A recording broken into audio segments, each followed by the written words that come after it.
ৰাজ্যত এতিয়া নাগৰিকত্ব সংশোধনী বিধেয়কৰ বিৰুদ্ধে চলি আছে তীব্ৰ প্ৰতিবাদ। মৰাণতো তীব্ৰ ৰূপ ধাৰণ কৰিছে এই প্ৰতিবাদে। জাতিধ্বংসী বিধেয়কৰ বিৰুদ্ধে আজিৰে পৰা টাই আহোম যুৱ পৰিষদে গ্ৰহণ কৰিছে অনিৰ্দিষ্টকালীন অৰ্থনৈতিক অৱৰোধ।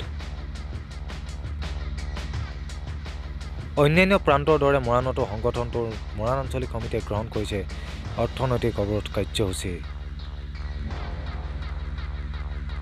এই অৱৰোধৰ ফলত মৰাণত ইতিমধ্যে আবদ্ধ হৈ পৰিছে তেল, গেছ আদিকে ধৰি বিভিন্ন অত্যাৱশ্যকীয় সামগ্ৰী পৰিবাহী শ শ ট্ৰাক।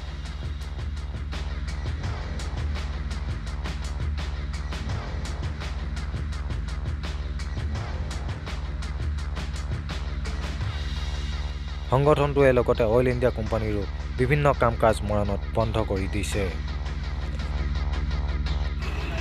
আজি আমি টাই আহোম যুৱ পৰিষদ অসম মৰাণ মহকুমা সমিতিয়ে যি আমাৰ কেন্দ্ৰীয় সমিতিয়ে আহ্বান দিয়া আপোনাৰ অনিৰ্দিষ্টকাললৈ যি আপোনাৰ অৰ্থনৈতিক অৱৰোধ আমি কাৰ্যসূচী আমি ৰূপায়ণ কৰি আছোঁ। আমি পুৱা ভাগত অইলৰ যিখন মূল দুৱাৰ আমি বন্ধ কৰিছোঁ আৰু অইলৰ য'ত য'ত কোম্পানীবোৰে কাম কৰি আছে খাদসমূহ তাৰো আমি কাম বন্ধ কৰিছোঁ।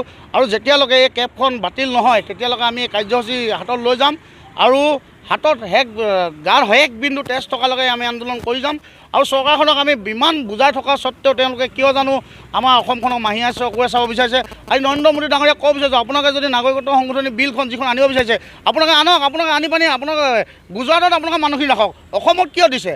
আৰু মুখ্যমন্ত্ৰী সৰ্বানন্দ সোণোৱাল ডাঙৰীয়াক ক'ব বিচাৰিছোঁ, মেঘালয় যেনেকৈ মুখ্যমন্ত্ৰীয়ে তেওঁ নিজৰ স্থিতি হেৰি কৰিছে তেওঁৰ দৰে এক স্থিতি ল'বলৈ মুখ্যমন্ত্ৰী ডাঙৰীয়ালৈ আমি অনুৰোধ জনাইছোঁ। যদি তেওঁ নোৱাৰে তেওঁ গাড়ী এৰি দিয়ক, আমি নিজাববীয়াকৈ আমি ব্যৱস্থা ল'ম। আমি সদায় কওঁ আছে হেণ্ডাং লোৱা নাই, কিন্তু এইবাৰ আমি প্ৰকৃত কৈছোঁ হেণ্ডাং আমি উলিয়াই লৈছোঁ। এইবাৰ কিন্তু আমি নাই মাৰিম নাই মৰিম।